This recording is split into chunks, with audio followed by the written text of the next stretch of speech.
السلام علیکم ورحمۃ اللہ وبرکاتہ۔ میرے دوستوں، آپ تمامی حضرات کو شب برات کی بہت بہت مبارکباد۔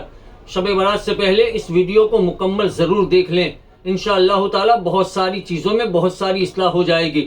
میرے عزیز، شب کا معنی ہوتا ہے رات، اور برت کا مطلب ہوتا ہے بری ہونا، یعنی اس رات بندہ جب عبادت کرتا ہے، اللہ تبارک و تعالیٰ کی بارگاہ میں روتا ہے، گر گراتا ہے اور اپنے گناہوں سے معافی چاہتا ہے، تو وہ گناہوں سے ایسے پاک ہو جاتا ہے جیسے اس نے گناہ کیا ہی نہیں۔ لیکن یاد رکھیں، جو فرائض ہیں وہ سچی توبہ اور اس کی ادائیگی کے بغیر معاف نہیں کیے جاتے ہیں۔ جیسے کسی کی نماز چھٹی ہے تو وہ قضائے عمری کرے اور تب تک کرتا رہے اور اللہ کی رحمت سے امیدوار ہو کہ کوئی اگر شراب کا عادی ہے تو جب تک شراب سے توبہ نہیں کر لے گا اس کے گناہ معاف نہیں ہوں گے۔ یاد رکھیں، جو زناکار ہے، جو ماں باپ کا نافرمان ہے، انہیں ماں باپ کے پاس معافی مانگنی پڑے گی، اپنے ماں باپ کو منانا پڑے گا۔ جو شرابی ہے اسے شراب سے سچی توبہ کرنی پڑے گی، جو زناکار ہے اسے زنا سے سچی توبہ کرنی پڑے گی۔ ہمارے یہاں ایک المیہ ہے، لوگ یہ سمجھتے ہیں کہ شب برات مغرب کے وقت جاتے ہیں اور 6 رکعت نماز ادا کرتے ہیں،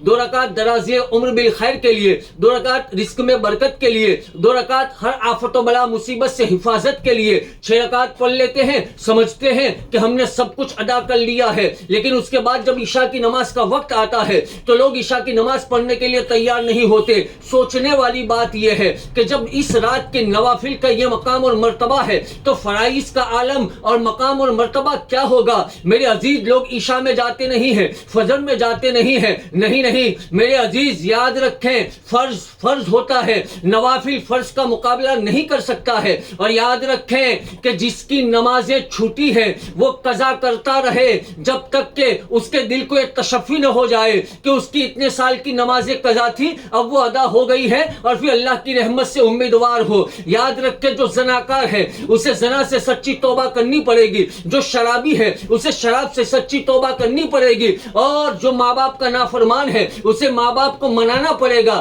پھر اس رات میں ہوتا کیا ہے کہ اس رات کے آنے سے پہلے ایک میسج وائرل کیا جاتا ہے کہ شب برات آنے والی ہے، جانے انجانے میں ہم سے کوئی غلطی ہو گئی ہو تو ہم آپ سے معافی چاہتے ہیں۔ واٹس ایپ کے اوپر یہ عام میسج ڈال دیا جاتا ہے۔ اس طریقے سے معافیا نہیں ہوتی ہے۔ آپ نے اپنے ہاتھوں سے کسی کا دل دکھایا ہے، آپ نے اپنی زبان سے کسی کا دل دکھایا ہے تو جائیں اور اسے منائیں۔ جب تک وہ آپ کو معاف نہیں کرے گا آپ کو معافی نہیں ملنے والی ہے۔ یاد رکھیں، اللہ تعالیٰ رحیم ہے، کریم ہے، وہ اپنے حقوق تو معاف فرما دے گا، لیکن جو حقوق العباد ہوں گے، جو بندوں کے حقوق ہوں گے، وہ جب تک بندے معاف نہیں کریں گے اللہ تعالیٰ معاف نہیں فرمائے گا۔ تو اس طریقے سے واٹس ایپ کھیلنے سے معافیا نہیں ملتی ہے۔ دل دکھایا ہے تو جائیں، گر گرائیں، ان سے معافی طلب کریں۔ اور مجھے یہ سمجھ میں نہیں آتا کہ صرف شب برات، شب معراج اور شب قدر میں ہی میں کیوں معافیا مانگی جاتی ہے؟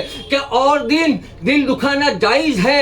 نہیں، ایسا نہیں ہے۔ کوئی مومن دوسرے مسلمان کا دل نہیں دکھا سکتا ہے۔ اس لیے اللہ کے واسطے اپنے اندر سے اس جہالت کو دور کرے۔ اللہ مجھے اور آپ کو عمل کی توفیق عطا فرمائے۔ ہم نے دل جلا کے سر عام کر دیا، اب جس کے جی میں آئے وہ روشنی کرے۔ السلام علیکم۔